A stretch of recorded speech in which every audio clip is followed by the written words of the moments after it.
All right. Okay, so I am going to make a vanilla orange sugared cranberry. And you can do this on the stove top, but today I am going to use our stack cooker because I was like, I was doing a pre-batch last night, so you could have the magical television and see them all finished at the end. And I was like, oh my gosh, this would be so much easier in a stack cooker. And the stack cooker is such a wonderful piece because, like you can see, it has three different layers. Okay. And so you can do three different layers of cooking. You can just use the top. In here, I've got some sugar in here. You could just use the middle. You could use the big one just as storage. You could use two of them together. You could use three of them together. We also have a colander, which I'm going to use here in just a minute. And so it just is such a wonderful piece to be able to like do so many cool things in.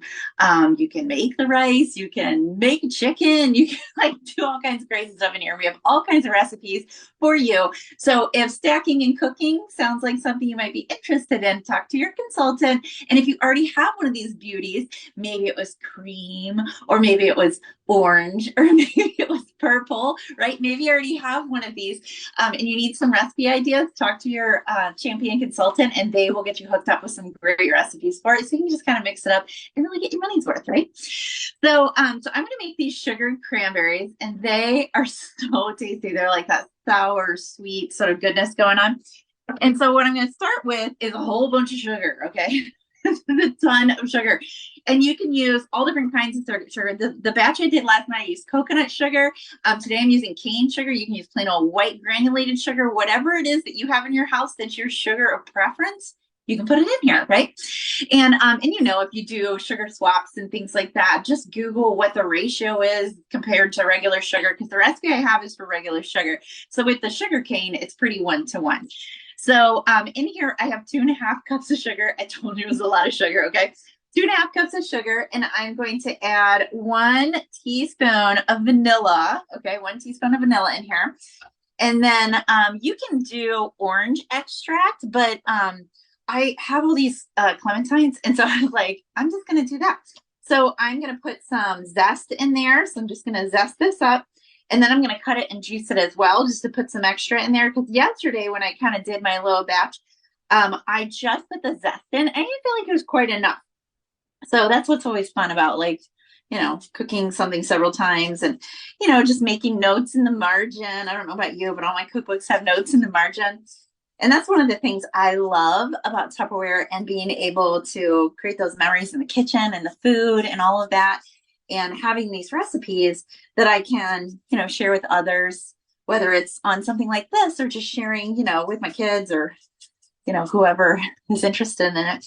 All right, so let's get some. Oh my God, this smells so good. I love the smell of clementines. That's one of the only reasons why I buy them, because my kids will eat them. And when they're eating them, I'm like, oh my gosh, that smells so good. They say the same things about cucumbers. I eat cucumbers a lot, and they're like, gosh, I smell those cucumbers in the house. I'm like, oh, they're so good. All right, let me get some of this off of here.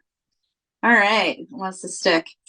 All right, so I'm going to do that, and then I'm going to juice this. So I'm just going to cut this in half. It is a clementine, so I could like peel it or whatever. Oh my God, it smells so good. I don't know about you. I love cooking with fresh ingredients because they just smell so delicious, whether it's fresh herbs or fresh fruits and things. Oh gosh, that just made a mess. I just love it. So I don't know. It's just one of those things. Who needs, oh my gosh, that made a mess. Who needs candles and oils and all those things when you're cooking with fresh food, right? Absolutely love it. All right, so I put that in there. Let me unload that.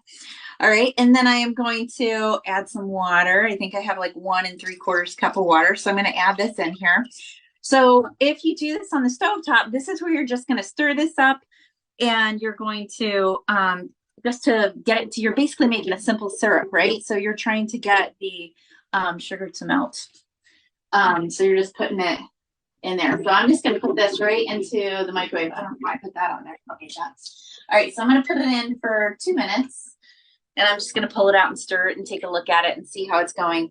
But so as that's kind of doing that, I'm going to tell you a little bit more, just kind of about like me. I've been in Tupperware about 14 years, and it's been amazing. When I started, I had 2 kids. Now I have 3.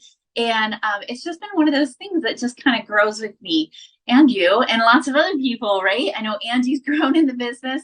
And so has all the other people that you see on this wonderful Zoom, right? Just over the years, I started for one reason. I started to make money, right? And of course, I'm still making money, and I'm still wanting to make money. And but also I stay for the friends and the camaraderie and all of that. I mean, it just kind of became something bigger than I even imagined. I imagined making good money.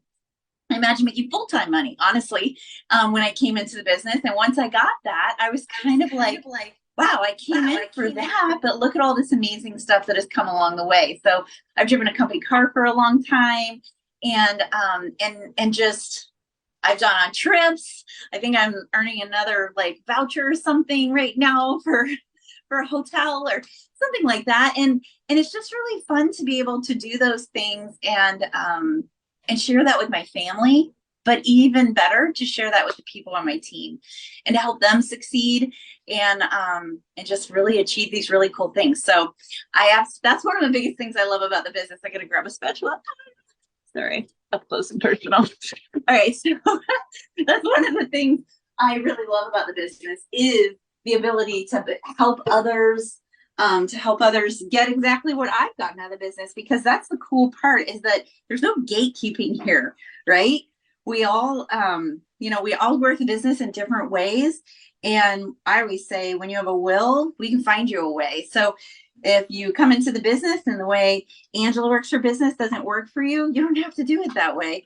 If you come into the business the way I work my business doesn't work for you, you don't have to do it that way either.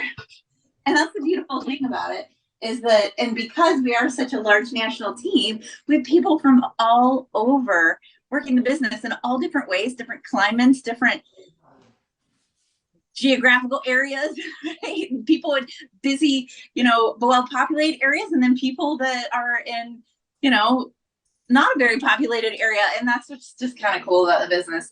All right, so that is melting away. So as soon as that gets done melting, I have my fresh cranberries, right? And so I just kind of rinsed them out, shook them out really good. I picked out the weird ones because there's always some weird ones. I don't know what's up with that, but I guess that's what happens when you're cooking with fresh food, right? Sometimes you get weird ones, and so you gotta weed those things out. So I got those out of there. So if you are doing this recipe, make sure to take a look at those cranberries, make sure you don't get any weird ones. All right, so this is still just dissolving. All right, if you're doing it on the stovetop, you don't want it to, you want to get it close to a boil, but you don't really want it to boil. And that's kind of where we're at right now. I want to do it just a little bit more. Oh my gosh, it smells so good between the vanilla and the orange. That's actually my favorite thing in the world are dreamsicles, and that's literally what this smells like right now. Again, all the wonderful smells when you're cooking with fresh food. All right, so I am somebody, I like as little ingredients as I can possibly have in my food. I read the labels, and if the label is longer than this, that's too many ingredients. That's kind of my rule of thumb. If the label's longer than that, I'm not buying it. I'm going to stop reading after like the fifth thing. And so that's why I love cooking with fresh food, because I know what everything is, right? And I can pronounce all the things in my food. And that's one of the things that I love. And I know there are a lot of people out there that love that too. However, I will say, I think it's important to have, a variety of things like that. So while that's kind of doing its thing, I'm going to show you what's going to happen after they marinate in those sugary waters for about 24 hours. You're going to drain them, right? And so here's what I'm going to do is, okay, so that's in there. So let's pretend that this is that, okay? This is the base, but I'm actually using the middle one. And the reason why I'm using the middle one is because our colander is the same size. And so what you're supposed to do is once that dissolves, I'm going to pour my cranberries in there, and then I'm going to put this down on top of it. And on that medium size, it's going to push my cranberries down into the syrup. And that's what I want. I want them submerged for like overnight. It doesn't have to be 24 hours, but you want it like overnight. You want them to kind of get in there and do their thing. And so let's see if we're done yet. All right. use more sugar in it today, so it's taking a little bit longer. So I apologize, but that's okay. All right, I'm gonna put this in just a little bit more, and then I think it'll be ready. But I'm gonna show you.